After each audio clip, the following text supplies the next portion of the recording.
pengambilan keputusan tentunya adalah tidak hanya dilihat dari satu sisi, harusnya dilihat dari dua sisi kasusnya gitu ya.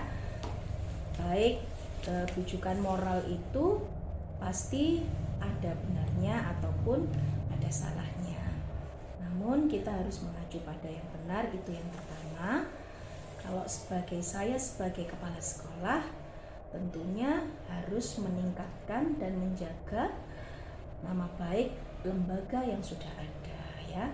Jadi sebagai kepala sekolah, dilema etika yang sering saya alami saat ini adalah diantaranya menginginkan guru-guru saya itu untuk lebih aktif dan benar-benar menjadi guru yang profesional, di mana hal tersebut tentunya akan berdampak kepada lembaga dan kepada peserta didik. Langkah-langkah atau prosedur yang harusnya saya ambil sebelum pengambilan keputusan, tentunya saya harus menganalisa terlebih dahulu ya, bagaimana kasus-kasus yang terjadi. Kemudian baru melakukan musyawarah. Musyawarah ini dilakukan oleh kepala sekolah dengan seluruh guru dan tenaga kependidikan. Hal ini dimaksudkan agar ada saran, ada masukan yang bisa dijadikan pertimbangan sebelum saya mengambil keputusan. Hal yang paling efektif dilakukan saat pengambilan keputusan dalam kasus dilema etika ini adalah yang paling efektif, yaitu komunikasi. Nah, terkait komunikasi dengan seluruh GTK, guru dan tenaga kependidikan. Nah, kenapa saya bilang efektif? Karena mereka adalah bagian dari stakeholder yang ada di sekolah, sehingga komunikasi dengan seluruh GTK sangat-sangat diperlukan dan sangat efektif sebelum kita melakukan keputusan atau menentukan keputusan. Baik, kalau kita berbicara tentang tantangan saat mengambil keputusan, tentu ada faktor internal dan faktor eksternal ya. Kemudian faktor internalnya yaitu dari guru sendiri ya, guru sendiri yang mungkin kurang sadar arti pentingnya pendidikan. Faktor eksternalnya adalah kedisiplinan dari orang tua, baik siswa maupun orang tua gitu ya. Karena hal ini orang tua yang selama ini memantau terhadap kedisiplinan anak di rumah. Kalau kita ditanya ada nggak jadwal khusus atau waktu khusus untuk penyelesaian kasus dilema etika ini, tentunya tidak ada jadwal khusus yang dikhususkan untuk penyelesaian ini. Namun kita perlu adanya waktu yang tepat untuk koordinasi dan berkolaborasi dari pihak terkait yang bisa dilakukan secara fleksibel pada saat terjadi kasus dilema etika ini.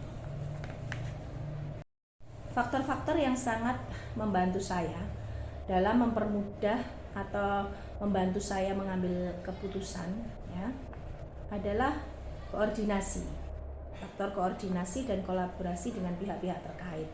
Dalam hal ini seperti yang saya sampaikan di awal, yaitu kepala sekolah harus senantiasa berkoordinasi dan kolaborasi dengan seluruh guru dan tenaga kependidikan ataupun dengan komite sekolah.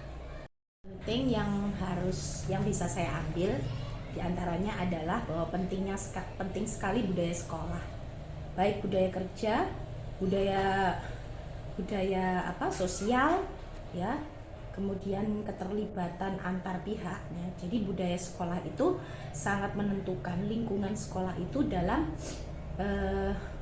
saya mengambil suatu keputusan.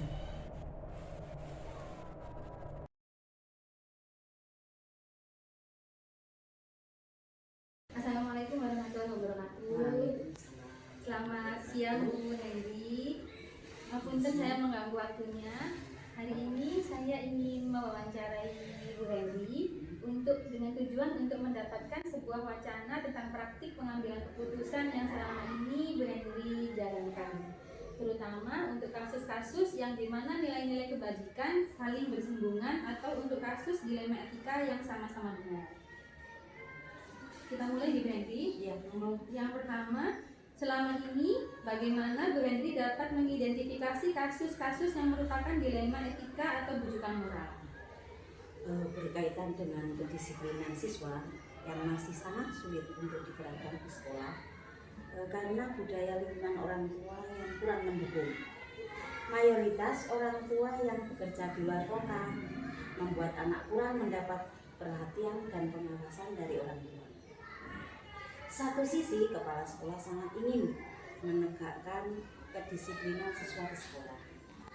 Akan tetapi, di sisi lain, ada rasa kasihan karena kurangnya kasih sayang dari orang tua mereka.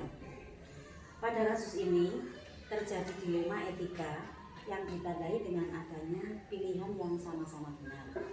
Tidak terjadi bujukan moral karena tidak ada pelanggaran hukum dalam kasus ini. Berarti dilema etika nggih Bu?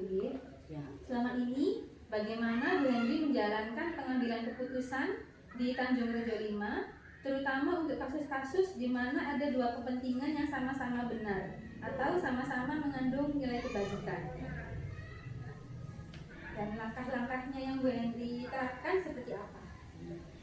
Prosedur yang bisa dilakukan sebelumnya pengambilan keputusan, kepala sekolah melakukan musyawarah terlebih dahulu dengan seluruh GPK untuk mendapatkan pertimbangan sebelum dilakukan keputusan. Seperti itu. Hal-hal apa saja yang selama ini Bu Henry anggap efektif dalam pengambilan keputusan pada kasus-kasus dilema etika? Hal yang paling efektif dalam pengambilan keputusan dalam kasus dilema etika adalah adanya komunikasi dengan seluruh GTK sebelum dilakukannya sebuah keputusan. Yang paling penting berarti komunikasi ya Bu. Selanjutnya, apa saja yang selama ini merupakan menjadikan tantangan dalam pengambilan keputusan pada kasus dilema etika yang Ibu hadapi? Tantangan dalam pengambilan keputusan yaitu kurangnya kesadaran tentang pentingnya pendidikan dan kedisiplinan dari siswa dan orang tua atau wali siswa. Kurangnya kesadaran ya. Yang selanjutnya, apakah Bu Henry memiliki sebuah jadwal tertentu dalam sebuah penyelesaian kasus dilema etika? Apakah langsung menyelesaikan di tempat atau memiliki jadwal untuk menyelesaikannya? Boleh berbentuk prosedur atau seperti apa? Kalau untuk jadwal khusus kita tidak ada dalam penyelesaian kasus dilema etika ini, karena koordinasi dan kolaborasi dari pihak terkait bisa dilakukan secara fleksibel pada saat terjadi kasus dilema etika. Berarti kalau ada kasus langsung diselesaikan istilahnya insiden. Jadi kasus. Yang selanjutnya, adakah seseorang atau faktor apa yang selama ini mempermudah atau membantu Bu Henry dalam mengambil keputusan dalam kasus dilema etika? Faktor yang membantu, yang mempermudah pengambilan kasus yaitu koordinasi dan kolaborasi dengan pihak terkait. Dalam kasus ini, saat kepala sekolah melakukan koordinasi dengan seluruh GTK sebelum pengambilan keputusan. Berarti kunci utama memang komunikasi dan kolaborasi. Dari semua hal yang Bu Henry sampaikan tadi, pembelajaran apa yang dapat Bu Henry petik dari pengalaman yang sudah Bu Henry hadapi? Pelajaran yang dapat kami petik di sekolah kita yaitu perlu memperhatikan budaya di lingkungan sekolah sebelum melakukan pengambilan keputusan.